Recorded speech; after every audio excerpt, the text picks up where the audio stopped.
بسم الله الرحمن الرحيم والصلاة والسلام على أشرف الأنبياء والمرسلين وعلى آله وصحبه وسلم تسليما. أيها السادة والسيدات، أيها الزملاء، أيها الإخوة والأخوات، مرحبا بكم في هذه الندوة عن بعد.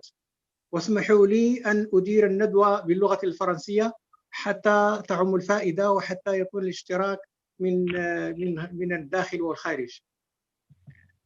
Bonjour mesdames et messieurs, chers confrères, chers consoeurs et chers intervenants, chers auditeurs, bienvenue à ce webinaire tout en souhaitant qu'un grand nombre de personnes nous suivent pour enrichir le débat. Je remercie les organisateurs et notamment M. Moufid, président de la MES, M. Adnan, secrétaire général de la MES, M. Yahya Abbasi, membre de la MES, et toute autre personne qui ont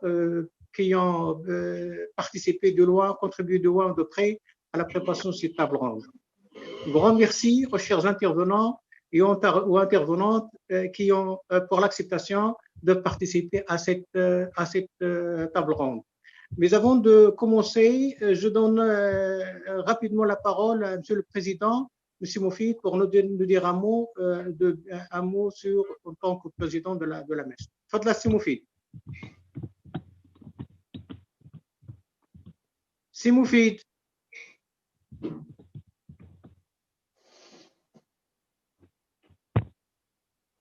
Il est là avec nous, c'est Moufid.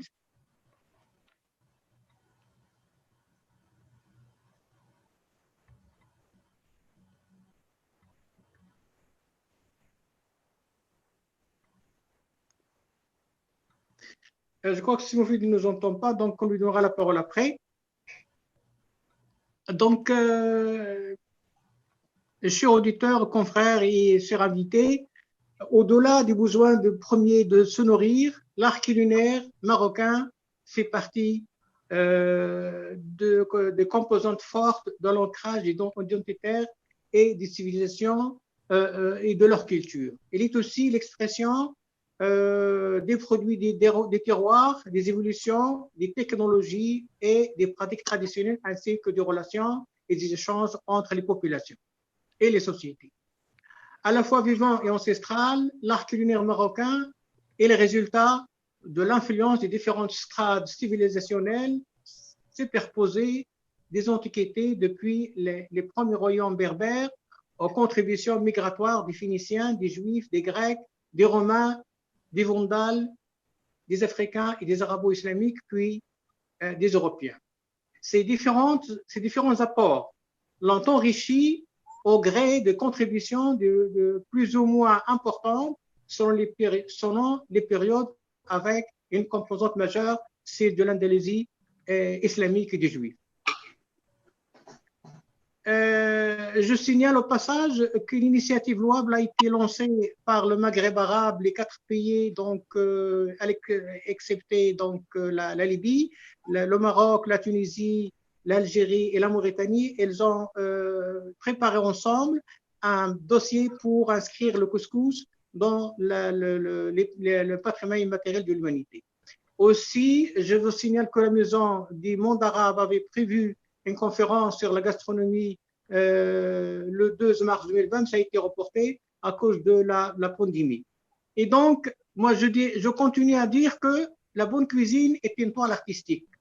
Faire la bonne cuisine n'est pas à la portée de tout un chacun. Sa difficulté réside dans le fait que c'est avant tout une façon de faire artistique à l'image du travail d'un artiste peintre qui transmet à travers ses œuvres un savoir socioculturel, historique, artistique et scientifique à la fois, des manières extraordinaires où la créativité se joint à la technicité. Le cuisinier et la cuisinière sont des artistes aussi talentueux qui, grâce au mixage et mariage intelligent des ingrédients, des condiments, épices et denrées alimentaires divers, arrivent à produire des plats savoureux, délicieux, appétissants, originaux et authentiques à la fois. Si le peintre cherche à plaire, à transmettre à son public donc une philosophie par le biais de tableaux parlants et attirant le cuisinier par ses préparations culinaires tend à satisfaire la curiosité du fin gourmet et au niveau de l'olfactif, du gustatif et du nutritionnel. Des mets réalisés avec doigté et avec goût constituent un moyen efficace susceptible de relater la civilisation, l'identité culturelle et les techniques des populations de régions ou de pays dont ils sont originaires. Un plat bien fait et bien présenté suffit pour mettre en valeur les talents des cuisiniers, de la cuisinière, ainsi de la richesse de leur culture d'origine. C'est aussi autour d'un bon repas que les affaires se traitent et une bonne éducation se fait aux enfants et que aussi les bonnes consignes et des instructions sont données et sont transmises pendant un repas. Chaque région offre une variété de mets selon les traditions, la culture et la civilisation des habitants. Ces variétés sont également en rapport avec ce qui est disponible dans cette région comme produits alimentaires, légumes, fruits, viande, poissons, etc. C'est pourquoi, par exemple, la cuisine marocaine est très riche dans des régions de haute agriculture telles que Tafilel, Taoussias, Jilmassa, Meknes, Fès, Marrakech, Bimina, etc., parce qu'ils disposent des éléments, de tous les produits nécessaires pour faire la bonne cuisine. Les pays de la Méditerranée présentent aussi une cuisine riche et variée. Elle offre une agriculture tellement riche et diversifiée, ce qui fait que la cuisine de ces régions est bien cotée au niveau mondial, telles entre autres les cuisines françaises, italiennes, marocaines et espagnoles et portugaises. Il est à noter que la cuisine n'est pas seulement, la gastronomie n'est pas seulement, comme j'ai dit au début, se nourrir, mais aussi c'est un moyen d'unir les gens. Parce que si la politique sépare et divise les individus, la gastronomie les réunit. C'est parce que c'est à travers une bonne table, un bon repas qu'on peut traiter des affaires et qu'on peut nouer des relations, etc. L'art culinaire est représentatif au même titre qu'un monument, donc il faut se rappeler de cela, que la gastronomie, en tant qu'art ancestral, ait la même importance que des monuments historiques et les différents patrimoines.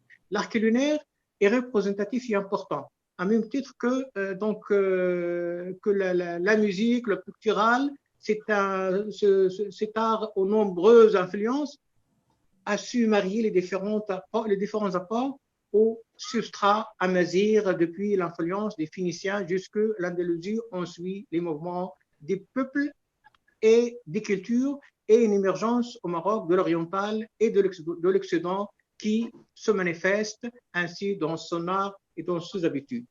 Je m'arrête un peu là, je ne veux pas trop m'étaler parce qu'il y a beaucoup de choses à dire là-dessus, mais je passe maintenant, si vous voulez, à la présentation des intervenants. Dans ce panel seront invités à intervenir le chef Hussein Houari, ancien chef et ancien animateur des émissions de TV sur tout ce qui est la préparation culinaire marocaine, qui va nous parler de la cuisine, qui va nous parler un petit peu de l'histoire, de l'historique de la cuisine marocaine depuis les temps jusqu'à aujourd'hui. M. Rachid Mftouh, il va nous parler, parce que je l'avais mis au début normalement, parce qu'il m'a dit qu'il n'a pas le temps, mais il n'est pas encore présenté. Il va donc à 17h30. M. Rachid Mftouh, aussi un chef exécutif dans plusieurs unités hôtelières. Aujourd'hui, conseiller culinaire, expert en conception des unités de production. Il va nous parler du terroir, il va nous parler du terroir culinaire et sa mise en tourisme. M. Abdelrazak Ben Atiya, enseignant-chercheur à l'ISIT, spécialiste de la question patrimoine, va nous parler de la gastronomie marocaine et comment on peut faire pour sa mise en tourisme également. Monsieur Zakaria Harnafi, lauréat de l'ISIT, également d'Antony Fier, secrétaire général de la Fédération marocaine des arts culinaires, va nous parler de la formation et le développement, le développement de la gastronomie et son développement dans il va parler plutôt de la formation et le développement et son rôle dans la gastronomie marocaine. Alors, chef Khadija Hanno, lauréate de l'école de l'ISTIA de restauration bukinès et qui a aussi une expérience parce qu'elle travaille au Hôtel Menzer, elle travaille au Hôtel Mirage, elle travaille au groupe Rahal. Et maintenant, il a son affaire, il est traiteur à Tanger. Il va nous parler faire un témoignage sur son expérience avec les clients et les clientes en ce qui concerne les préparations du plat marocain. Le BNA, il ne nous a pas rejoint, mais peut-être il va nous rejoindre après. Il qui est aussi lauréat de l'école hôtelière d'Arfoud et qui est une ancienne informatrice et formatrice et qui est aujourd'hui chef de cuisine marocaine au Palais Zahia. Donc, sans plus tarder, je vais vous donner pendant 10 minutes la parole à Haj Hussein Houari pour nous parler un petit peu de l'histoire de la gastronomie marocaine à travers les temps. Et qu'advient-il aujourd'hui? تفضل سي الحاج. السلام عليكم، كيف دايرين الإخوان؟ بخير الحمد لله. En parlant de l'histoire de la cuisine marocaine, c'est pas facile de نعرفوا شويه لانه عندنا المتتبعين في الغالب. ما كنسمعكش مزيان السي الحاج. En parlant de la cuisine marocaine, c'est un petit peu, surtout l'histoire de la cuisine marocaine, c'est un petit peu difficile de le dater. Donc, j'aimerais bien parler en arabe parce que beaucoup de تفضل سي الحاج، تفضل بالعربيه ماشي مشكل. ماشي مشكل. D'abord, le thème, c'est la cuisine marocaine. Le patrimoine culinaire marocain, levier du tourisme. Ah oui, oui, un levier, ça veut dire un apport, un support pour le tourisme marocain. Ça veut dire هو رافد اقتصادي. بهذا المعنى بأنه المطبخ المغربي هو رافد اقتصادي وسياحي، وهذا يدخل في إطار ما يسمى بالتوريزم اي غاسترونومي، السياحه الغذائيه. بهذا المعنى لانه تنعرفوا لو توريزم غاسترونومي ولا واحد لا برونش في العالم اللي استغلته دول كثيره، حنا تنعرفوا المستفيدين منه. Bienvenue, chef Lembia vient de nous rejoindre. Merci. تفضل سي، تفضل الشيف. حنا تنعرفوا بانه المستفيدين الكبار من هذا الاشكال، من هذا اللي هي بالاخص 4 ديال الدول اللي استغلت هذا الرافد. اولا تنعرفوا فرنسا او لا غاسترونومي فرونسيز اللي تتشكل واحد الثروه كبيره، واحد الدخل معروف، لا سيما لا كوزين فرونسيز بالنسبه للتوريزم في اوروبا ولا في اخص في فرنسا. ثانيا عندنا تايلاند كدوله اللي صبحت تتنافس فرنسا في هذا المجال ديال السياحه الغذائيه او اللي تنسموها لا غاسترونومي توريستيك. كاين دول اخرى مثل تركيا مثل المكسيك اللي هما في هذا المجال تيصارعوا حتى هما كذلك باش ياخذوا المكان ديالهم. المشكل فين كاين عندنا هنا؟ عندنا مشكل بانه بيع هذا المنتوج، حنا اون بارل دان برودوي في حد ذاته اللي هو الطبخ المغربي كماده. عندنا واحد الضعف في الاشهار ليه، بما ان المنافسين ديالنا عارفين، حنا تنهضروا على اسبانيا وفرنسا وانسي دو سويت اللي هما دول سياحيه، اسبانيا واليونان، عرفوا كيفاش يستغلوا كل شيء المجالات، المجالات الطبيعيه، المجالات الاثريه، سكوتي باتريمون، كل شيء تيبانوا. بينما حنا بقينا غير في واحد الجهه اللي هي تنبيع الشمس او واحد المناظر اللي هي طبيعيه، بينما عندنا واحد المنتوج اللي هو الطبخ المغربي اللي كثير من السياح، وحنا تنهضروا هنا فقط على السياحه، كثير من السياح تيجيو على من اجل هاد الماده اللي هي الطبخ المغربي. حنا تنقولوا بانه الطبخ المغربي هو رافد اقتصادي وسياحي يجب استغلاله. لماذا؟ لانه من نهضروا مثلا على التاريخ ديال الطبخ المغربي، تنهضروا على واحد قرون، على سنوات، ماشي تنهضروا على هذا مستحدث مثل هذا الطبخ التايلاندي اللي هو ما كانش اصلا، ولا مطابخ اخرى لا مجال ديالنا. حنا نتكلم عن واحد المطبخ تاريخ ديال تاريخ حضاري، انه تنهضروا على هاني الطراس مثلا يجزم بانه المطبخ المغربي هو صندوق حديدي، ان كوفر فور دو لا ميديتيراني، اي الحضارات كلها اللي دازت في حوض البحر الابيض المتوسط باقيات عالقه في هذا الصندوق الحديدي اللي هو الطبخ المغربي. هذا تنهضروا على التاريخ، لانه تنهضروا على التاريخ خصنا نرجعوا لواحد التاريخ قديم. يمكن السي شاكور هذا هو جاي ديالو على النبيه، على الفينيقيين، على القرطاجيين، على الرومانيين، على البيزنطيين، على الويندال، كاين حضارات. حنا تنهضروا بطريقه جيولوجيه، كاين طبقات حضاريه، وكل طبقه حضاريه عندها واحد اللمسه او عندها واحد تنقولوا واحد الراصد بقى من حد حضارات حتى تجمعات. وحنا تنهضروا على هذا الشكل، نتكلم عن روافد وليس عن رافد. الرافد اقتصادي حاليا، ولكن هناك روافد في المطبخ المغربي. هناك الرافد الامازيغي، الرافد العربي، الرافد اليهودي، اللاتيني، الاحتكاك. هناك عده روافد تشكل هذا الطبخ المغربي.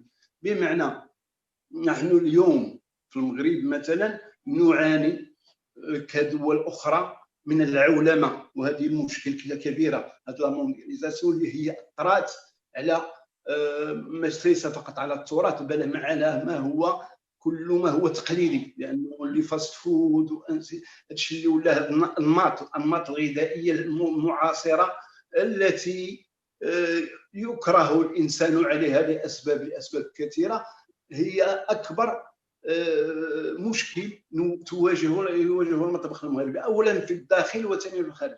حنا نعرفوا بان الاوروبيين يصارعون هذا المشكل بطرق، هم عندهم دراسات وعندهم اداه لانه لتجنب دي لا نوريتور دي زيغو تيصارعوا هذا المشكل. ولكن حنا تركنا المجال لهذا الشيء اللي نمو. حنا درنا باك ودي سناك مي دي شركات عابره للقارات. هذا ماذا سيحدث لاحقا؟ لانه هو طمس للهويه اولا، لانه الناس هذه الاجيال المقبله سوف لن تعرفوا شيئا عن هذا الاطفال ولا الشباب اليوم، عن اطباق تقول لي حربر، تقول لي شنو بركوك، تقول لي شنو بداز، ما تعرفوش. يمكن نبقى منحصر الطبخ المغربيه في دي بلا انكونتورنابل، اون بارلو كوسكوس كم لا باستيا، هادشي اللي ولا معروف. بينما في المطبخ المغربي هناك 500 وصفه، ها هي مدونه. لولا بحثنا في التاريخ، عند ابن رازين التجيبي مثلا، او عند المجهول في كتاب الطبيخ في العصر، او في عصر بني مرين والعصر الموحدي والعصر المرابطي وما بعد، وانا نتكلم عن ما هو مدون، نجد ان هناك قرابه 500 وصفه مدونه. نحن نتكلم عن الطبخ في المغرب فقط ولا في المدن بالاخص، بينما هناك مطابخ اخرى، نطالب لا كوزين ريجيونال ولا في لي فيلاج في البوادي، فهذا هناك وفره كبيره. لسوء الحظ كل هذه الاطباق وهذه الوصفات تنقرض وتندثر. لماذا؟ لان هناك هجوم، وهذا عالمي بطبيعه الحال، باسم العولمه وباسم التطور الذي اختزل المطبخ اليوم في عده اطباق التي بقت وهي. الحاج بقى عندك دقيقه. مرحبا. بمعنى نتكلم عن الرافد كالمطبخ المغربي يجب استغلاله كرافد اقتصادي وسياحي بطبيعه الحال، لانه له ميزة وله عشاق في العالم وله شهرة وهو يستأهل ذلك. لماذا لا نجعله في الواجهة؟ ولأجل ذلك يجب تطويره. أولا يجب أرشفته، يجب دراسته. نحن بحاجة إلى دراسة تاريخية ودراسة علمية لهذا الطبخ لكي نعيده، أو لو بالأحرى نقول إعادة اكتشافه، لا سيما الطباخين المغاربة، لأن الطباخين المغاربة لسوء الحظ لهم ميول أوروبية ولهم دراسات في هذا المجال في الغالب تقنية أوروبية. يا ليت يحاولوا يضيفوا. شكرا سي الحاج، شكرا على هذه المداخلة القيمة. لقد تحدث الشيف الهواري على الأهمية ديال الطبخ المغربي ويجب أخذه بعين الاعتبار وتطويره والحفاظ عليه.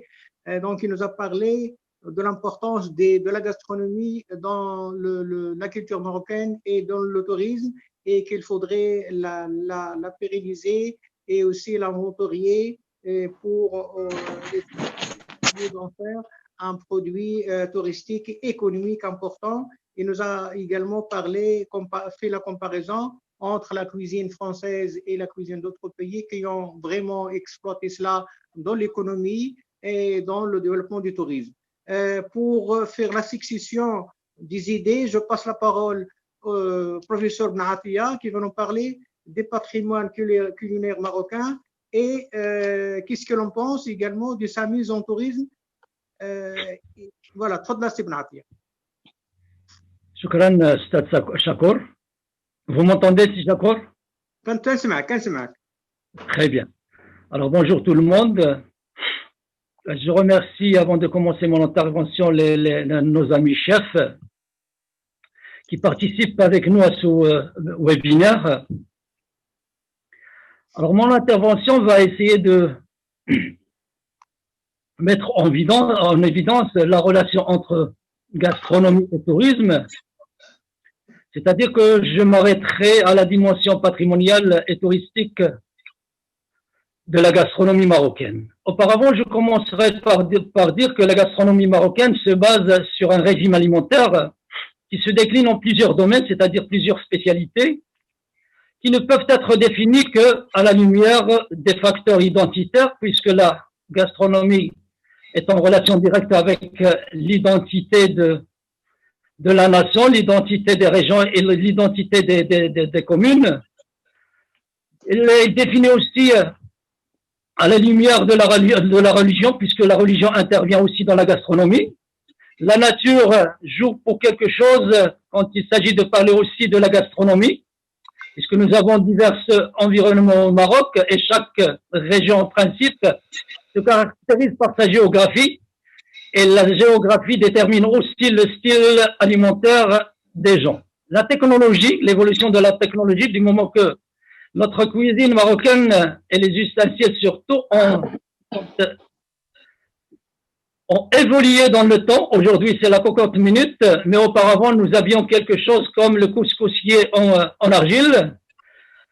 La gastronomie, on ne peut pas la comprendre que sous la lumière aussi de la sociologie, puisque nous avons au Maroc plusieurs régions. Vous avez les zones rurales qui se distinguent par une certaine gastronomie, tandis que dans le monde urbain, nous avons une gastronomie un peu spéciale, qui est aujourd'hui menacée, comme l'a dit notre grand chef, Al-Houari, par la technologie, par la mondialisation et par la consommation de ces spécialités qui entrent dans le cadre de la restauration rapide. Aujourd'hui, dans nos maisons, le sandwich a remplacé plus ou moins le tagine. Alors, pour les fondements de l'identité gastronomique marocaine, je dois dire et en bref, qu'elle est fondée sur la religion d'une part, la diversité, l'enracinement et heureusement la préservation d'une gastronomie, d'une agriculture durable, je dirais. Nous continuons de consommer des aliments qui sont bio. Alors, la gastronomie marocaine est aussi à la fois nationale, régionale et locale. Vous avez plusieurs spécialités qui se consomment dans certains territoires, mais qui peuvent gagner du terrain et être consommées dans une région ou à l'échelle nationale. Et au Maroc, on continue aussi de vivre avec un système gastronomique qui s'organise autour de la relation un peu hiérarchisée. Et quand je dis la hiérarchie, c'est la gastronomie bourgeoise ou élitiste et la gastronomie populaire. Et nous avons aussi cette gastronomie dont j'ai parlé tout à l'heure, citadine et la gastronomie rurale. Et il faut les distinguer. Ils se distinguent d'ailleurs chacune dans son espace. Alors, le régime alimentaire est encore traditionnel. C'est une bonne chose pour les Marocains, mais qui se modernise sous l'influence des modes de consommation occidentale d'une manière générale. Alors, l'urbanisation aussi est le principal moteur, je dirais, de l'évolution des styles alimentaires. Et nous sommes au Maroc dans un pays qui se surbanise de plus en plus. Nous avons de plus en plus de Marocains qui vivent dans les villes. Ils quittent le monde rural. Et quand ils viennent dans la ville, malheureusement, ils se débarrassent de leur régime alimentaire et ils intègrent un peu ce système alimentaire urbain qui leur est étranger. Alors, la gastronomie marocaine, c'est vrai, c'est un patrimoine immatériel. Quand on dit matériel, c'est parce qu'il s'agit d'un ensemble de savoir-faire, de production et de fabrication, des recettes, des symboles, des rites et des fêtes, des dressages un peu spéciaux, des plats, etc. Tous ces éléments-là font que la gastronomie aujourd'hui, c'est un patrimoine culturel immatériel qui se transmet de génération en génération. Et cette transmission se fait au sein des familles, mais aussi se fait aussi par le biais des chefs cuisiniers qui sont en train de nous faire découvrir de temps à autre des plats traditionnels marocains et malheureusement qu'on ne consomme pas beaucoup. Alors, pour parler de la gastronomie en tant que produit touristique, il faut reconnaître que le contexte gastronomique a évolué, que ce soit à l'échelle nationale ou à l'échelle internationale, et il est en faveur de cette gastronomie marocaine. Alors, le contexte international et national dans lequel vit aujourd'hui la gastronomie marocaine favorise le développement de la gastronomie marocaine et de sa mise en valeur. Alors, je ne vais pas parler de ce contexte. La mise en attraction touristique de la tradition culinaire ou gastronomique marocaine se développe aujourd'hui, si vous voulez, selon deux directions complémentaires qui se complètent. Celle de la splendeur des tables raffinées que l'on retrouve dans les grands rias, dans les restaurants traditionnels, dans les hôtels de luxe aussi, dans les maisons d'hôtes, et qui deviennent, c'est-à-dire cette gastronomie du luxe qui devient le symbole de l'art de vivre et du luxe. Et d'un autre côté, nous avons cette gastronomie de charme, c'est-à-dire des plats populaires locaux qu'on retrouve dans les médinas, dans les petits restaurants traditionnels. Alors, il y a beaucoup d'acteurs qui interviennent dans la mise en valeur de la gastronomie marocaine, qui interviennent dans le champ gastronomique, les restaurants, les traiteurs, les hôteliers, la cuisine de rue, etc. Et tous ces acteurs pour faire quelque chose pour que la gastronomie marocaine soit connue de la part des touristes et de la part de nos autres Marocains pour la consommer surtout traditionnelle. Alors, la gastronomie marocaine a une dimension patrimoniale et touristique, comme je disais tout à l'heure. Sa mise en valeur patrimoniale passe par la conservation des codes sociaux, c'est la manière de cuisiner et la manière de manger et de boire, c'est les manières de table en général.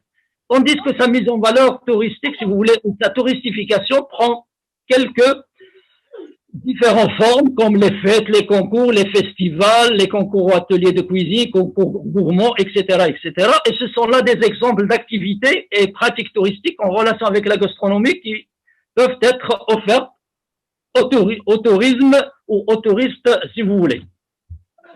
Sibn Atia, vous avez moins qu'une minute. Moins d'une minute. Alors, le tourisme gourmand au Maroc, ça n'existe pas encore. Nous pouvons parler d'une sorte de tourisme gastronomique qui se définit comme branche à part entière dans le tourisme culturel. D'accord? Alors, pour un tourisme aujourd'hui gastronomique, il correspond à une demande touristique exigeante, c'est-à-dire les plats avec des animations et des ambiances, à laquelle les professionnels de la restauration et je dirais et du tourisme doivent essayer de répondre. D'une part, par une restructuration de l'offre, dont l'objectif peut-être serait de permettre à la gastronomie locale, souvent marginalisée dans un produit touristique, de se convertir en une gastronomie produit avec d'autres, combinée avec d'autres activités de découverte, d'animation et de loisirs. Et ce, bien sûr, dans le but de satisfaire le touriste gourmand. D'accord? Merci, monsieur. Malheureusement, si vous voulez, tout à l'heure, je reviendrai pour des recommandations ou des pistes de réflexion.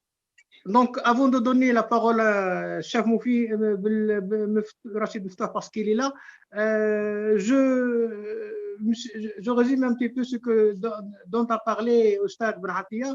Il nous a parlé d'un regain d'intérêt que la gastronomie marocaine commence à avoir maintenant, qui est due à cette influence des produits, des fast-food qui commencent à influencer, donc notre nourriture et qui rentre dans les maisons et qui permet, qui a déformé la nourriture des citoyens.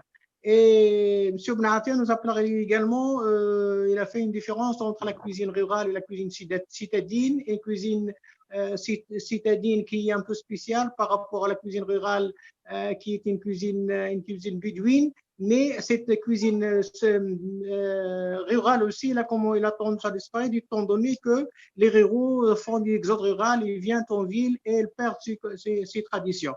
Aussi, M. Benatia nous a parlé de l'attraction touristique que doit avoir la gastronomie marocaine, car c'est un patrimoine et le symbole de l'art de vivre et le symbole donc si vous voulez, qui permet de vanter notre tourisme culturel. Je donne la parole à M. Rachid Miftouh. تفضل سي رشيد, مرحبا بك. سي رشيد.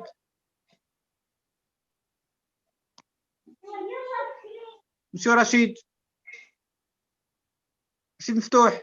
أستاذ رشيد. أينك سي رشيد؟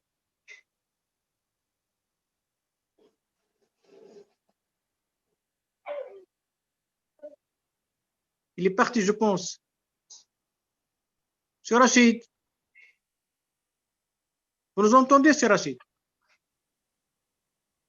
Alors, si M. Rachid n'est pas là, en attendant qu'il revienne, je donne la parole. ouais, il revient. D'accord. C'est Rachid. تفضل سيدي, تفضل.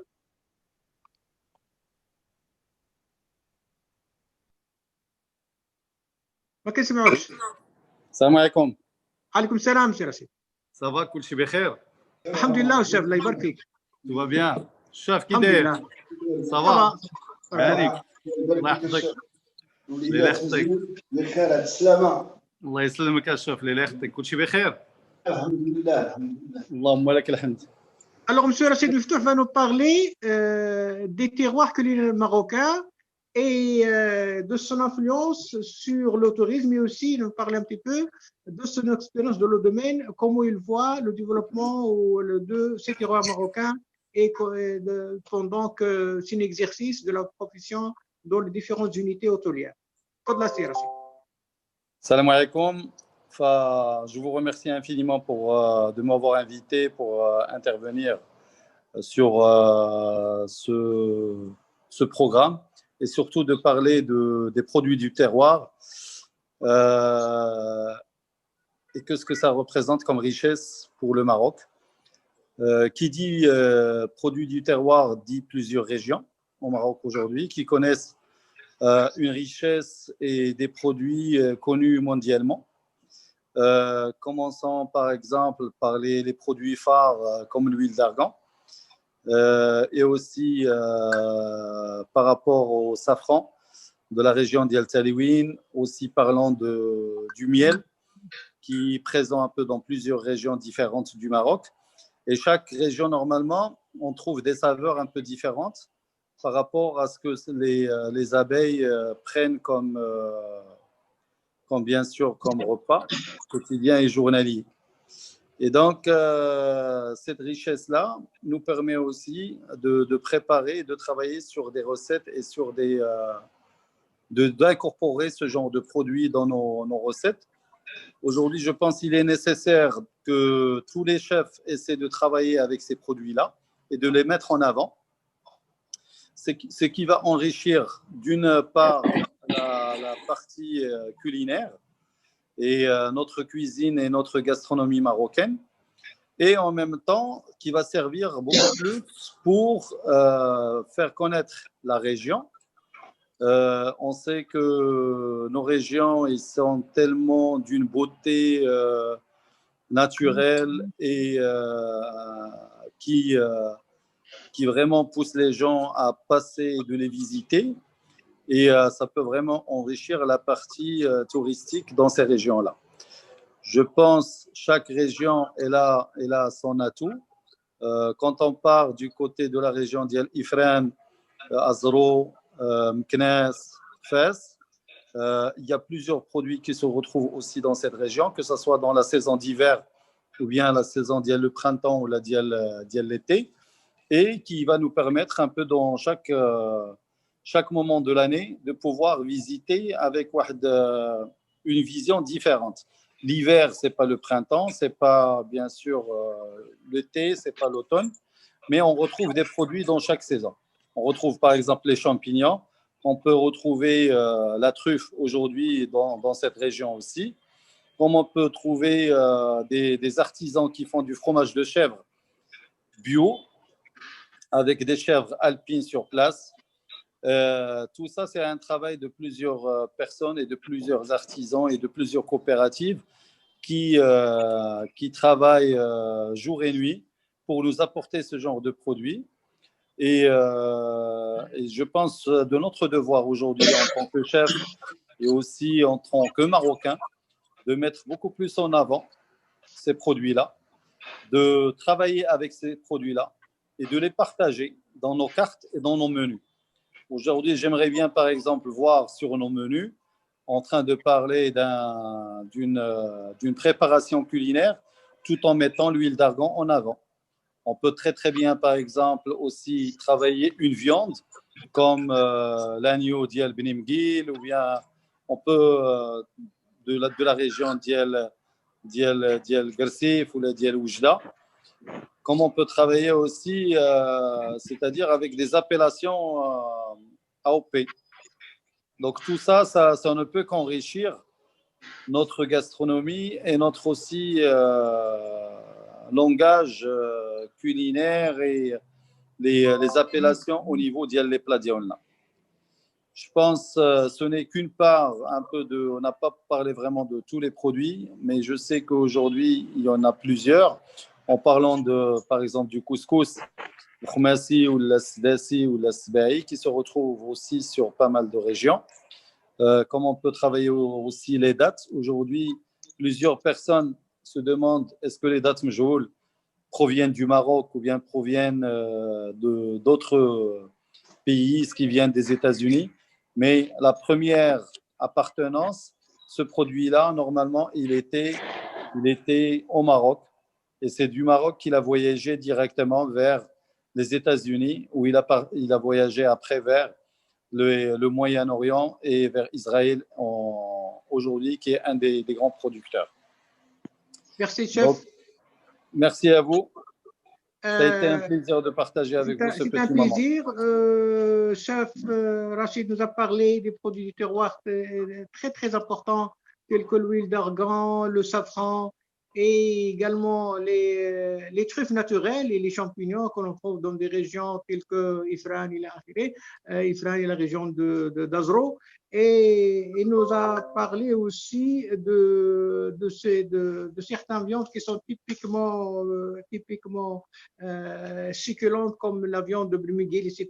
Comme il a parlé des fromages artisanaux, fromage de chèvre, etc., etc. Donc, c'est très important, ces produits. Comme il a dit, il faudrait qu'on essaie de les intégrer dans nos plats. Comme il a parlé également de la variété de miel dont regorge notre pays. Donc, je remercie beaucoup chef Rachid pour ces informations importantes. Je passe la parole à notre ami le professeur Zakaria Harnafi, qui va nous parler de la formation et la gastronomie marocaine et quel impact de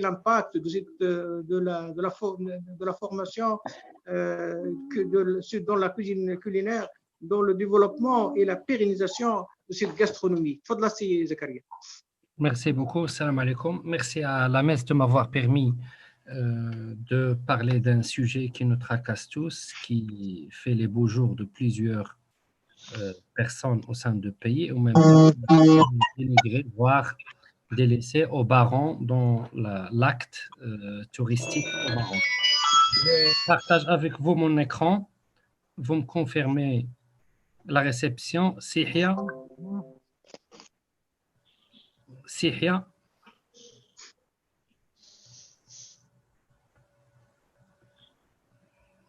Sihia. Il a désactivé son micro. Non, il doit me permettre de partager mon écran. Sihia. Vous nous entendez, Sihia? Sihia. Sihia.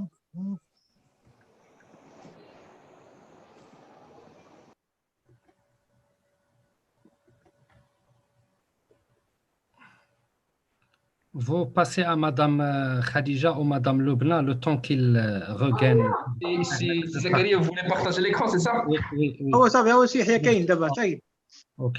Voilà, c'est bon. Vous pouvez le faire maintenant. Merci beaucoup.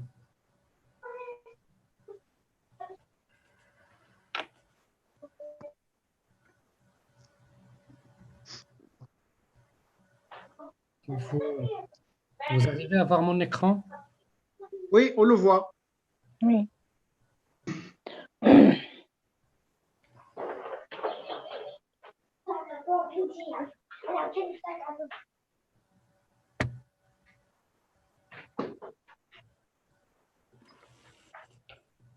Vous arrivez à visualiser mon écran maintenant? Oui, c'est bon. Fadal. Merci. Donc, merci de m'avoir permis de parler de la formation parce que pour moi, le capital humain dans tout ça, la gastronomie marocaine qui se faisait depuis des siècles, aujourd'hui se trouve confrontée à un laisser-aller fatal qui nuit à l'image de marque de cet art qui regroupe un certain nombre d'acteurs au sein de notre pays. J'intitule ma présentation La formation et le développement culinaire au Maroc vers un phénomène d'osmose à travers l'échange entre la science et la profession, parce qu'aujourd'hui, on a besoin de mettre les choses, de scientifiser la chose pour pouvoir évoluer. Ma présentation sera articulée autour au démarrage d'un constat. D'ailleurs, tous mes amis qui m'ont précédé ont fait allusion. Et puis, je passerai au débat actuel. Pourquoi on parle de ce débat? La problématique, la formation professionnelle, le développement de la gastronomie. Ici, j'ai eu le temps que ce soit au sein de sa présentation ou par la suite de parler un petit peu d'un acteur principal de la Fédération marocaine des arts culinaires et ce qu'elle fait au Maroc. Donc, aujourd'hui, quelle place avons-nous réservée à la gastronomie marocaine au sein de notre pays, dans l'offre touristique marocaine? Quand on dit Marrakech, qu'est-ce qui remonte par exemple comme plat? Agadir, Fès, Tanger, Rabat et j'en passe. Donc, qu'est-ce qui se fait pour l'attraction de ces touristes? Comme le disait Atiya, le touriste gourmand, est-ce qu'on arrive à le toucher? Est-ce qu'on a de l'offre pour lui, au moins dans notre communication? Quelles perceptions se font les touristes de notre gastronomie marocaine et comment les fidéliser? Le débat autour de la gastronomie marocaine, s'il est là, c'est parce qu'on veut vraiment faire parler l'histoire et l'apport théorique de la profession, comprendre l'évolution de la profession et son rôle aujourd'hui, connaître le contexte historique de l'exercice de la profession dans le cadre réglementaire et bien sûr, en termes de compétences, faire le lien avec le concept d'autonomie professionnelle, de compétences et d'interdisciplinarité du métier. Aujourd'hui, former à la gastronomie marocaine, c'est une politique nationale qui se fait, que ce soit à l'échelle publique ou privée. L'acte de former pour pouvoir transmettre, standardiser, préserver et pérenniser ces actions qui s'entremêlent pour pouvoir mettre en place une offre de formation permettant au Maroc de pérenniser la gastronomie et de la valoriser. L'apprentissage de la cuisine marocaine se fait généralement dès le bas âge au sein des maisons, par les mamans, les dadas, et j'en passe. Aussi par la profession, par les cuisiniers de restaurants traditionnels, hôtels, traiteurs, chefs indépendants, etc., consultants. Ça peut se faire aussi dans des associations, des écoles, instituts publics et privés. Aussi des cours culinaires individuels ou en groupe lors de visites touristiques, de sociétés qui font le team building, etc. Ou bien en ligne comme cet apogée qu'on a aujourd'hui sur les réseaux sociaux, sur des sites spécialisés à travers des capsules de courte durée, essayant de démocratiser, voire simplifier l'accès à ces techniques culinaires par le Maroc et le monde. Pour en commencer à détailler un petit peu la cuisine de la ménagère, comme vous le savez, c'est une cuisine qui se base sur l'utilisation d'aliments accessibles selon le lieu, la saison, l'objectif, le repas. Tout à l'heure, Rachid a parlé de cuisine de terroir. Plus le produit est présent, plus la cuisine est accentuée par rapport à ce produit. La preuve, l'huile d'olive au centre du Maroc et dans quelques contrées où l'olive est produite. Et aussi l'argan de voir on a du poisson, voire Rachid a parlé tout à l'heure du mouton, de la région de l'oriental, voire de Temhadet, etc. Donc, c'est une cuisine qui est accessible, qui demande beaucoup de dévouement, de savoir-faire et surtout de maîtrise des techniques, des habitudes, des gestes. Il faut avoir littéralement ces rites de mère en fille, etc. C'est généralement une cuisine de femmes. Par la suite vient la cuisine professionnelle, qui est une cuisine orientée marché, où le client est roi. On essaie d'orienter notre cuisine vers le client. C'est une cuisine qui se veut standardisée et industrialisée dans la plupart des cas. Elle subit des aléas du marché, disponibilité des produits, chaîne de valeur, saisonnalité. Avec le Covid-19, vous savez que plusieurs restaurants sont à l'arrêt. Aussi, c'est un moyen pour valoriser l'image du pays et sa signature, la perception et les tendances gustatives. On travaille beaucoup sur ça et aussi l'engagement des professionnels. La formation professionnelle, donc tout ça par rapport à la cuisine, la gastronomie marocaine, se fait dans des instituts publics comme à l'OFPT qui détient plus de 80% de l'offre marocaine, le ministère du Tourisme à travers une vingtaine d'établissements dédiés et aussi au département de la formation professionnelle à travers des accords, que ce soit public ou privé, des instituts privés aussi des associations. Comme ça peut faire le cas d'individus ou de consultants qui programment des cours instantanés par rapport aux besoins des sociétés. Le contenu de la formation généralement au Maroc se fait de la sorte à ce que 10% se fait pour la connaissance du métier, du temps, 10% par rapport au temps alloué à la formation en général, 10% c'est réservé au métier, et puis par la suite, comme incontournable, l'hygiène et la sécurité alimentaire à travers l'enseignement des HACCP, voire la certification, labellisation, les marches en avant, voire un passage par la certification des services ISO, etc. La connaissance des produits, que ce soit marocain, que ce soit ceux utilisés dans la cuisine marocaine, et puis les techniques culinaires ancestrales en nouvelles, la cuisine du monde, la cuisine marocaine et sa fusion avec la cuisine du monde, voire il y a toujours des voyages, des va-et-vient, et puis une partie qui est réservée à l'enseignement général et des langues, puisque pour pouvoir se développer, il faut s'internationaliser. Une minute, M. Zakaria. Si vous permettez. Une minute. Oui, la formation par alternance, elle est régie par la loi 3696 où le jeune est amené à faire un voyage entre l'institut et l'entreprise pour pouvoir apprendre davantage de part et d'autre, où l'évaluation de ses acquis se font sur la base d'examens et de projets de fin de formation, rapport de stage et puis contrôle continu et de travaux pratiques. Aussi, la cuisine est valorisée à travers les concours, que ce soit nationaux et internationaux. C'est le cas du concours CREMA, concours général de la formation, Gabriel Paillasson par la pâtisserie. Aussi les concours pour les professionnels où on voit se distinguer plusieurs jeunes Marocains. Et si vous permettez une minute, quelques issu pour pouvoir se développer. Il faut d'abord penser à mettre en place une instance pour étudier, répertorier, valoriser et développer l'art culinaire marocain à travers une institution qui soit constitutionnelle, création de musées spécialisés, création de filières de formation dédiées, labellisation des artisans et reconnaissance du talent, valorisation des acquis professionnels et d'expérience. Et puis, je ne manquerai pas de parler de la Fédération marocaine des arts culinaires qui fait tout ce travail présidé par Sika Marhal Soulami à travers les activités qu'on fait au Maroc et à l'étranger pour la valorisation du chef marocain, de l'art culinaire marocain. Et si le temps par la suite pour le débat, on peut développer. Je vous remercie pour votre attention.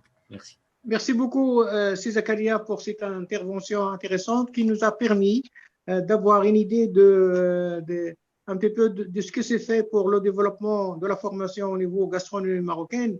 Je sais que maintenant il y a certains bacs pro qui sont instaurés chez l'Office de la formation professionnelle et aussi dans certains établissements tels que l'établissement de Marrakech, un bac professionnel, mais c'est encore très très timide. C'est pas suffisant. Il faudrait que dans les établissements qu'il y ait quand même des filières proprement dites de la gastronomie marocaine, parce que c'est un patrimoine qui est consigné avec beaucoup d'intérêt et d'importance, et de ça dépend, et de cette formation dépendra la pérennisation de cet art et de ce patrimoine pour essayer de l'enseigner aux élèves et aussi que cette formation permette donc de transmettre ce savoir dans toute la société parce qu'il commence à disparaître. Et aussi, il faudrait qu'il y ait, comme a dit M. Harnafi, qu'il y ait des promotions de cette gastronomie à travers les réseaux sociaux, à travers la télévision, à travers les journaux, parce qu'on ne fait pas grand-chose pour promouvoir cette gastronomie. Il faut qu'il y ait donc ces actions de promotion pour promouvoir et pour faire connaître cette gastronomie.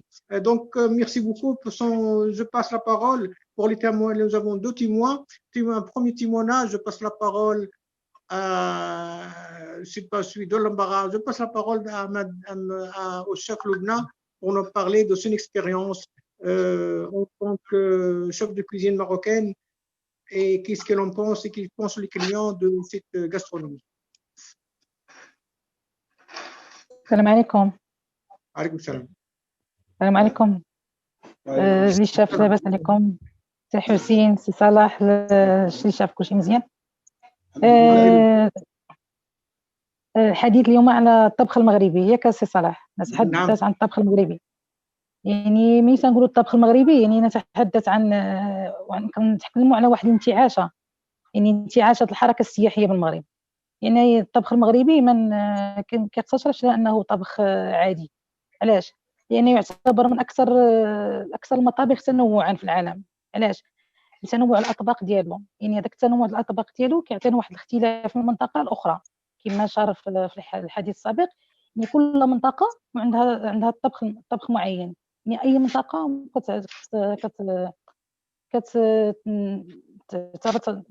تذوق معين.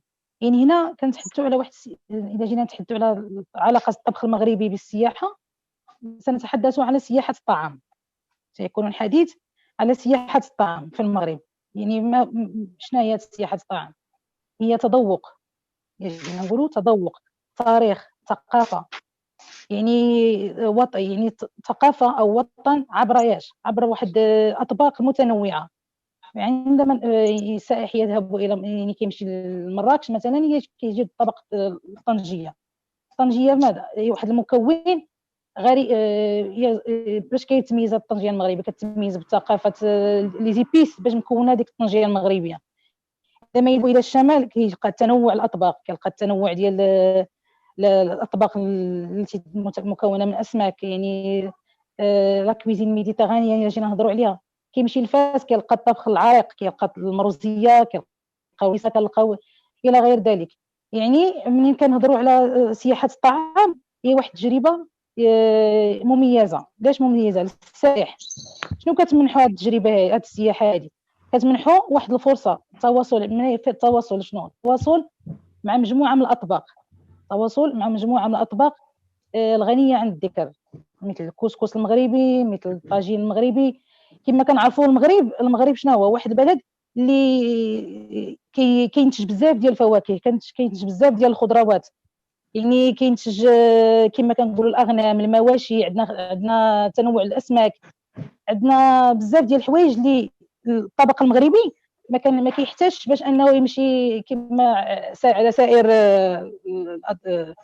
المطابخ الاخرى.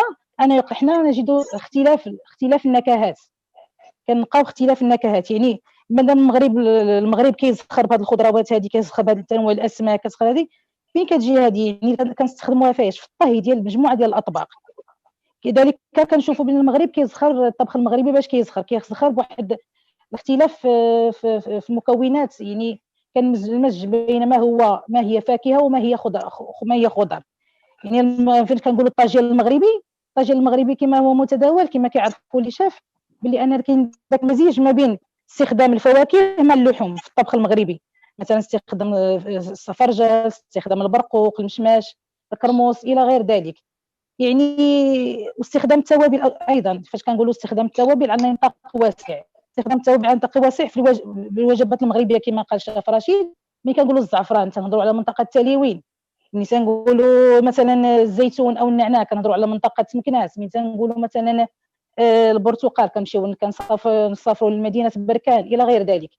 يعني المغرب، يعني الطبخ المغربي. شيف لبنى، شوف بغيت تعطينا واحد الشهاده حول التجربه ديالك مع الكليان. مثلا شنو كيبغيو، واش كيبغيو الطبخ المغربي، واش كيحبوا، واش عزيز عليهم، واش اكيد.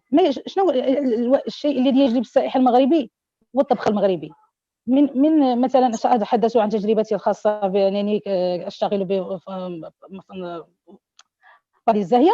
السائح المغربي منذ ولوجه الباب، يعني من دخل هذا الباب يعشق، يعني حينما نتقدم له مثلا كما ملي كنعطيوه اول في الدخل الاولى اتاي بالنعناع، يعشق الطبخ المغربي. شنو اكثر حاجه كتثير الانتباه ديالو؟ هي ديك الريحه ديال الطيب فاش كيكون كيطيب. كما كنعرفوا الطيب المغربي، يعني داك المزيج ديال التوابل او داك تجانس التوابل اللي كتكون في داك لو بلا هو اللي كيخلي السائح يعجبو. مثلا السائح المغربي بتجربتي انا في الكويزين ماروكان، كاين طلب ديال السائح يعشق الطبخ المغربي. السائح الاجنبي يعشق الطبخ المغربي بالدرجه الاولى الكسكس المغربي. يعني حنا بتواجدي في في في في في, في, في, في قصر الزاهيه، اكثر اطباق يعني استهلاكا عندك الكسكس المغربي، عندك البسطيله المغربيه، اكثر بسطيله الحمام، بسطيله ديال الدجاج، انواع المقبلات المغربيه بشتى انواعها، الحريره. يعني الطبخ المغربي له عشاق، والسائح الاجنبي يعشق الطبخ المغربي. شكرا شيف لبنى. كاين ولكن الوقت زاحمنا. كما غنختم بواحد المقوله كان فات قالها الشيف الهواري واحد النهار: الطبخ المغربي هبه من الله تعالى، هو ذوق مغربي خالص، لا يوجد له في البسيطه فهم مقارن ولا منافس. تحيه للشيف الهواري وشكرا لكم. شكرا. تحدثت شيف لبنى على الاختلاف او التنوع ديال الطبخ المغربي، كما تحدثت ايضا على يعني اختيار الزبون او السائح الاجنبي للطبخ المغربي، خاصه الكسكس والطاجين والبسطيله. هذا ما يبرهن على ان هذا الطبخ عنده عشاق ديالو، الاجانب اللي كيعشقوه وكيجيو خصيصا باش ياكلوا يكتشفوا هذا النوع ديال الطبخ المغربي. وكما قالت الشيف لبنى، فالطبخ المغربي هي كما قال الشيف الهواري وقال الغير كذلك، فهذا الطبخ المغربي هو يدار بالقلب اللي ما اللي كاين اللي عطاه الله اللي كيصاوب ان بون كوزين، كاين اللي ما عندوش خاطر في جميع المواد ديال العالم كله ما يصوب لك والو. دونك جو ديزي que chef Lebnan nous a parlé de son expérience avec les clients il nous a parlé il nous a révélé le fait que les clients internationaux, ils préfèrent la cuisine marocaine, et particulièrement le couscous, les tagines, la pastilla, et qu'il a dit que la cuisine, c'est pas n'importe quoi, c'est un mélange d'épices et un mélange de savoir et un mélange de technique et d'artistique qui permet de produire un produit succulent et gustatif et qui est accepté par les clients aussi. Les clients rentrant dans un restaurant faisant la cuisine marocaine, ils sont la première fois attirés par l'odeur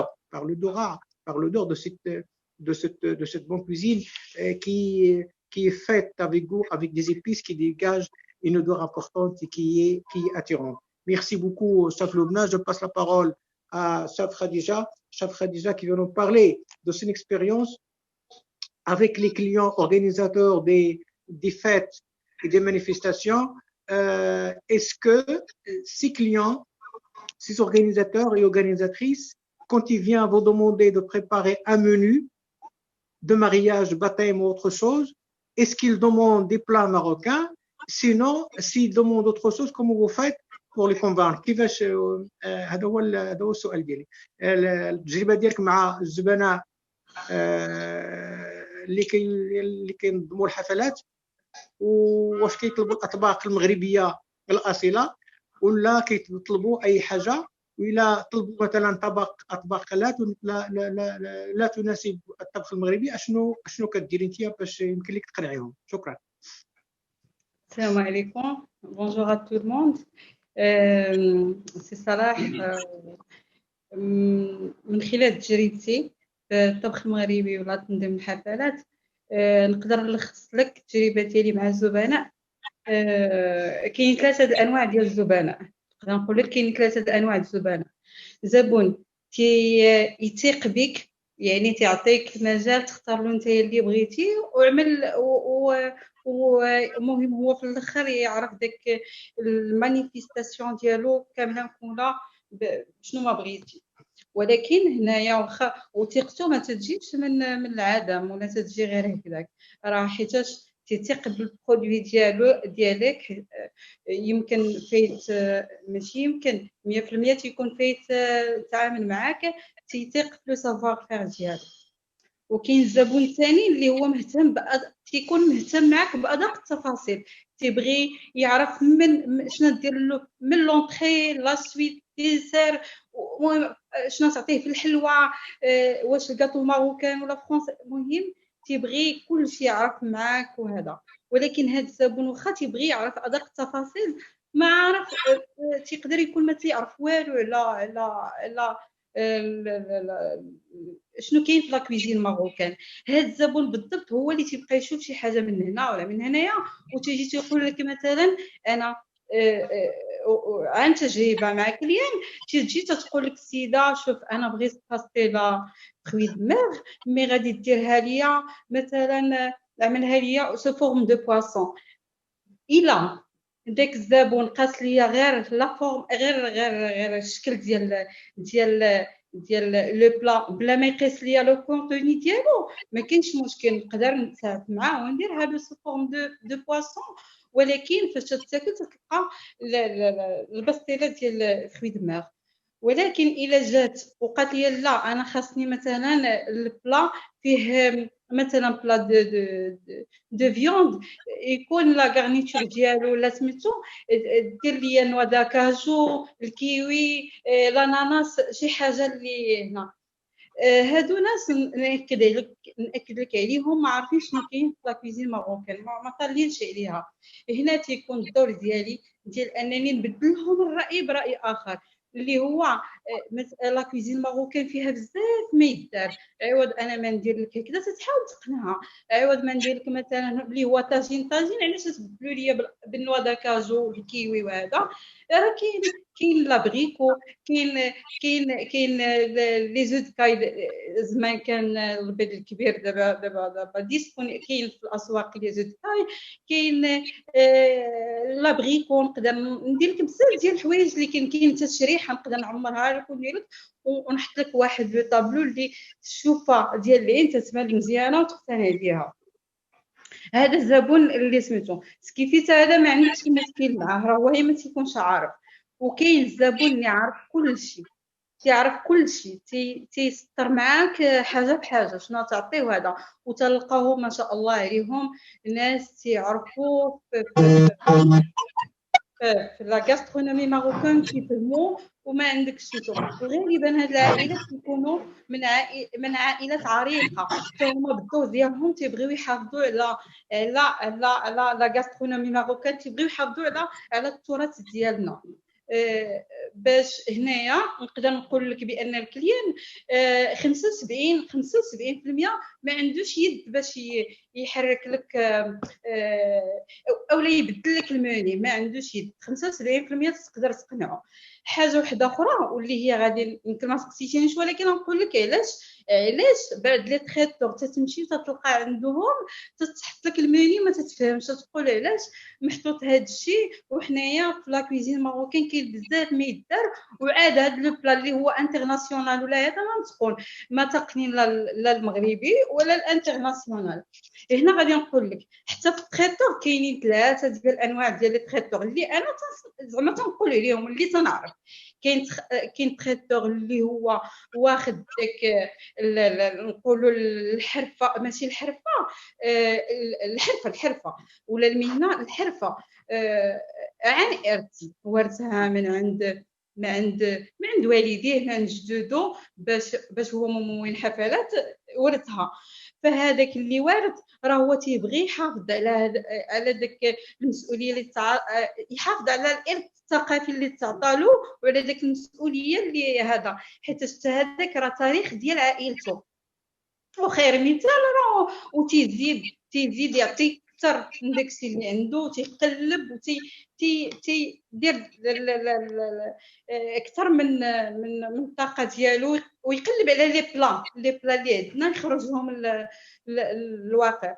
وكاين الممول اللي هو كاليفي عنده واحد لا فورماسيون اكاديميك وزاد عليها دي زاني ديال ليكسبيريونس، هذاك تيكون عنده واحد لو سافوار فير، وداك الشغف ديالو هو اللي تيخليه يمشي للتريتور وتيبغي يقلب دائما، ويبغي اللي بلا كويزين ماروكان ويحطها هي في الواجهه، ودائما تيقلب انه يقنع الكليان يدار. حنايا مغاربه دار داك ليفينمون هذا يدار اماني ماروكان بكل شيء ديالو. وكاين اللي كاين داك التريتور اللي نقول لك كيف بحال نقول لك شركه ان انتربريز كوميرسيال، لوفر ديالها بلا دوموند شنو تيطلب، شنو الطلب. انا تنخدم بناء على الطلب ديال هذاك ما تيهموش واش خاصنا نهزوا داكشي على ديال لا كويزين ماروكان ونكونوا بها ونهزوها الفوق ونقنعوا الناس بان الكوزينه المطبخ المغربي راه غني وكيفاه وكاين بزاف شكرا شيخ خديجه على التدخل القيم.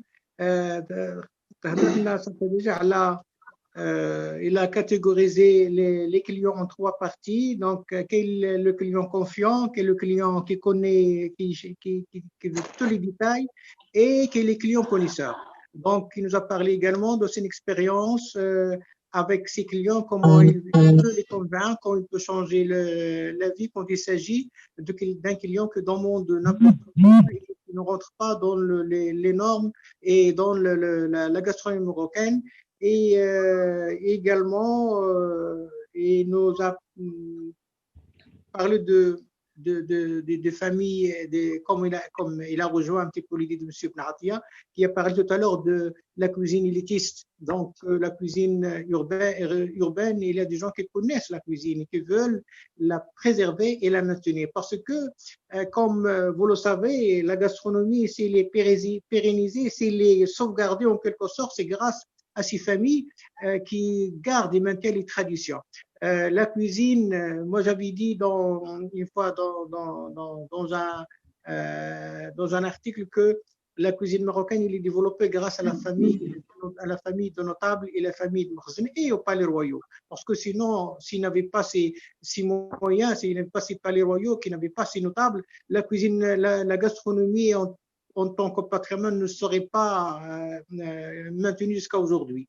Et donc, d'ailleurs, maintenant, la cuisine est là, comme on a dit tout à l'heure, elle a un regain d'intérêt grâce à justement à cette importance qui lui est donnée par les de grandes familles aussi, par certains professionnels, parce que nous avons constaté qu'actuellement, les fast-foods ont commencé à envahir tous les marchés. Et ces fast-food, on n'est pas contre les fast-food, mais il faut qu'il soit un fast-food qui est correct. Ces entreprises aussi doivent vivre, c'est normal, mais il faut qu'il soit quand même quelque chose de nutritif et quelque chose qui respecte quand même le norme de la santé. Parce que, comme vous le savez, ces produits de fast-food, ils sont à l'origine de plusieurs maladies,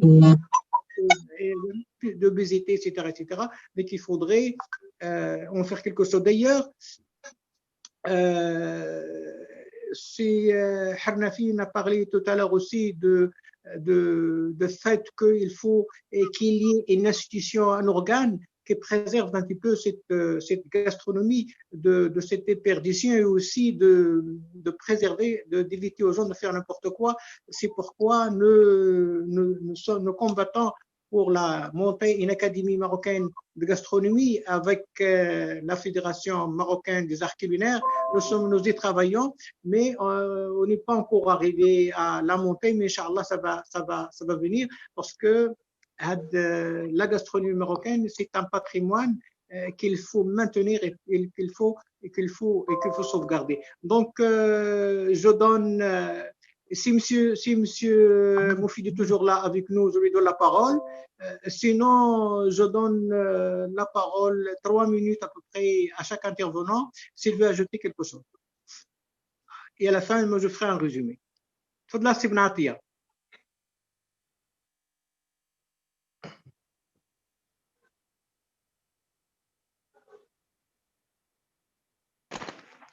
Micro. Micro. D'accord, vous m'entendez maintenant, c'est Chakour? C'est bon. D'accord, c'est Chakour. Alors, en complément de ce que j'avais dit au départ, et pour conclure, je dirais que la gastronomie marocaine fait partie aujourd'hui des nouvelles tendances de la consommation touristique culturelle. C'est une niche touristique sensible à la question de l'environnement, à la question de la qualité et à l'origine des aliments. Alors, pour ce qui est de l'expérience culturelle gastronomique, elle se définit, à mon sens, par rapport aux touristes qui envisagent d'effectuer un voyage alimentaire dans une culture de l'autre, comme on dit. Il s'agit d'une expérience qui privilégie aujourd'hui l'approche d'un territoire et de sa structure au travers des activités qui entourent l'alimentation. On peut aller dans un territoire pour le goûter à travers sa gastronomie, et c'est une bonne chose que de sauvegarder ce patrimoine gastronomique dans chaque région pour permettre la diversité à ce touriste qui va se déplacer depuis Tanger jusqu'à Douira, et pour ne pas lui permettre de consommer la même chose et les mêmes plats et la même gastronomie, mais qu'il se retrouve quand même là où il se déplace avec des plats un peu spéciaux, des plats identitaires, des plats qui continuent d'être consommés localement et qu'on peut toujours lui présenter en tant qu'élément de la culture pour qu'il puisse comprendre un territoire ou un autre. Merci, Oustad. La parole à Cheikh Fawadi.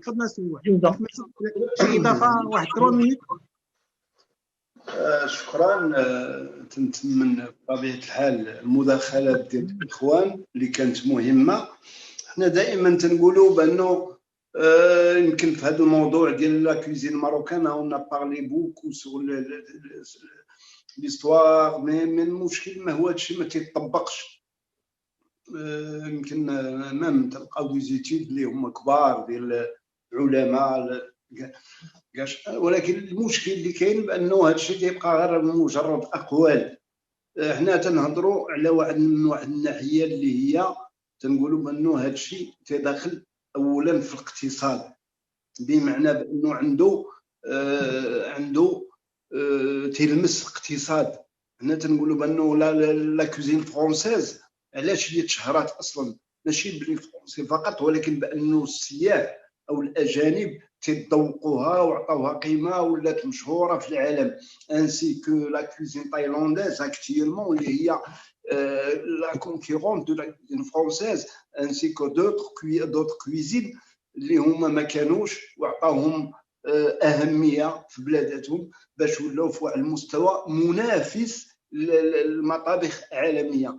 المشكل بانه حنا تنتحرقوا وتنهضروا نسيت سويت، ولكن لدرجه لانه باش نقولوا الرفع من مستوى الطبخ المغربي هو كذلك الرفع من الطباخ المغربي، لي دو على فوا، ما تيطلعش واحد ويهبط الاخر، لانه لو بغينا نهزوا النيفو تنهزوا الكل لو كويزيني اون ميم طون كو لا كويزين، لي دو على فوا، باش حتى هذا تيستافد والمطبخ تيستافد والسياحه المغربيه تستافد، لانه حنا نقولوا هو رافد انابور، هو رافد اقتصادي، بمعنى لا كوزين ماروكان بالنسبه للسياح راه واحد الحاجه اللي تيجيو على وداتو. طالوغ الاستاذ قال شكرا شاف، ميرسي بوكو. كاين بزاف ما يتقال في هذه الماده هذه، ولكن الوقت ما كيسمحش. باقي لنا واحد 10 دقائق نستغلوها شويه نعاود نعطيو الكلمه للسي زكريا ومن بعد نلخصوا ان شاء الله. تفضل سي زكريا. Merci Chakor, merci à tous les panélistes, merci à tout le monde, ceux qui nous suivent, que ce soit surtout les réseaux sociaux, et merci pour leurs questions qui sont très importantes. Moi, aujourd'hui, je me positionne par rapport, à l'absence d'une loi marocaine régissant la pratique de la cuisine marocaine au Maroc. Qu'est-ce qu'un cuisinier aujourd'hui, qu'il soit marocain ou il pratique une autre chose? C'est un salarié d'entreprise, donc c'est un chantier. Le deuxième chantier, c'est d'abord chez les familles marocaines et dans notre communication, la valorisation de ce métier qui aujourd'hui se voit son fils chef de demain. C'est vrai que je remercie ces émissions télévisées qui ont apporté leur point pour la valorisation, mais il reste beaucoup à faire par rapport à ce point-là. 3. Si un touriste va dans un pays étranger, je prends par exemple la France, l'Allemagne, etc., c'est parce qu'il y a beaucoup de travail en amont qui se fait pour déjà la valorisation des arts culinaires. Vous ne pouvez pas regarder une télévision étrangère sans avoir passé un chef, que ce soit cuisinier ou pâtissier, etc. 4. La valorisation des produits marocains à travers des labellisations, que ce soit des appellations ou etc., des cahiers de charges pour la valorisation. 5. Et je vous rejoins, c'est Chakor, la mise en place d'une organisation, je dirais, institutionnelle, qui n'a pas un caractère volontaire, qui est gérée par une loi de mise en place, par des budgets et par une sélection raffinée des intervenants pour pouvoir gérer la chaîne de valeur depuis son input jusqu'à son output. Et pour conclure mon intervention, je dirais, notre métier, c'est d'abord une passion. Et tout ce qui s'ensuit par la suite en découlera de ce qui suivra par la suite, tout le travail qui sera fait. Merci. Je vous remercie, c'est Zakaria, pour cette intervention pertinente. Effectivement, il y a cette absence de loi régissant le métier de cuisinier et surtout qui permet de sauvegarder le patrimoine culinaire marocain, c'est vrai, et aussi le métier n'est pas valorisé alors qu'en principe, parce que la cuisine, il faut se mettre de la tête que c'est un métier qui est en rapport avec la culture, avec la médecine, avec la science, avec plusieurs actions. Parce qu'un bon chef de cuisine peut même jouer parfois le rôle d'un médecin en confectionnant un bon régime pour son client. Et également, ça peut également relater une culture. Quand on prépare un plat d'une région quelconque, on en parle, on fait l'allégeance, c'est parler de la culture. Et c'est aussi un patrimoine local et régional et national qu'il faut pérenniser. Et donc, c'est tout cela. C'est tout cela, la cuisine n'est pas seulement faire à manger, mais c'est surtout, si on prend le mot se nourrir dans son large sens, c'est nourrir l'esprit, nourrir l'organisme, nourrir l'œil, la vue, nourrir l'olfactif et nourrir également la recherche et permettre la promotion de cette culture nationale dont nous devons être fiers parce que nous avons une cuisine très très développée, très riche et nous devons la pérenniser et nous devons la sauvegarder et nous devons faire une promotion à travers tous les médias nécessaires pour également, pourquoi pas, créer une télévision chargée de la gastronomie marocaine, comme ce fait ailleurs. J'ai vu maintenant une chaîne égyptienne, d'ailleurs je l'ai partagée, qui présente des plats très très importants, malgré que l'Égypte n'est pas un pays d'une grande gastronomie. Nous sommes une grande gastronomie, on n'en fait rien, on fait pas, les journaux parlent moins, la télévision parle moins, etc. etc. Donc, Khshna a un patrimoine national qui est très riche et qui est un levier important pour notre tourisme culturel, et il faudrait qu'on en fasse quelque chose. Donc, je vous remercie tous pour ces interventions très, très riches et qui convergent un petit peu en général de le même principe. Tout le monde veut que la cuisine soit pérennisée, soit importoriée, soit répertoriée, soit enseignée, soit sauvegardée. Et ça montre cette jalousie, cet amour de ce métier, cet amour de ce patrimoine. Donc, nous sommes tous la main de la main. Nous allons essayer de faire, Inch'Allah, quelque chose pour que cela soit pérennisé quand, Inch'Allah, on aura le temps de faire cette institution très, très intéressante qui va se charger de ce. D'ailleurs, l'institution existe, mais il faudrait qu'il y ait une institution qui est spécialement chargée de la gastronomie marocaine. Je sais qu'il y a la Fédération marocaine des arts culinaires, mais à l'intérieur, et avec ça en parallèle, il faudrait qu'on crée une fondation nationale de la gastronomie marocaine qui va créer non seulement une petite association, mais une fondation, comme a dit Zakaria, qui a tous les moyens financiers, matériels pour pouvoir donc essayer d'inventorier et de sauvegarder ce patrimoine. Merci. C'est Moufid, il est là? Il nous a rejoint là. C'est Moufid. Si Moufid, أنا عيطت له بروبلم ما جاوبنيش. ياك il n'est pas là.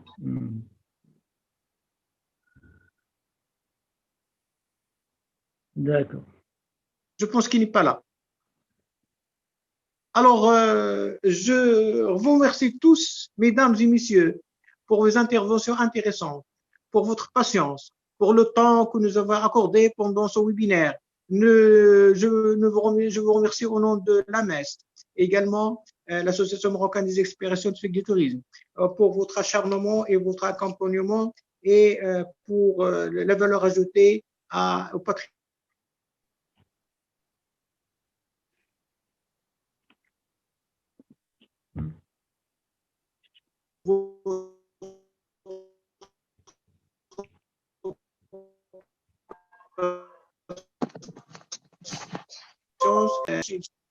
Oui, si Moufid Kaït Alien, je vois sinon. Oui. Si Moufid m'appelle, je vais voir un petit peu. Je pense qu'il ne veut pas parler. Merci beaucoup. Au revoir et à bientôt. Merci beaucoup. À très bientôt. Voilà. Inch'Allah.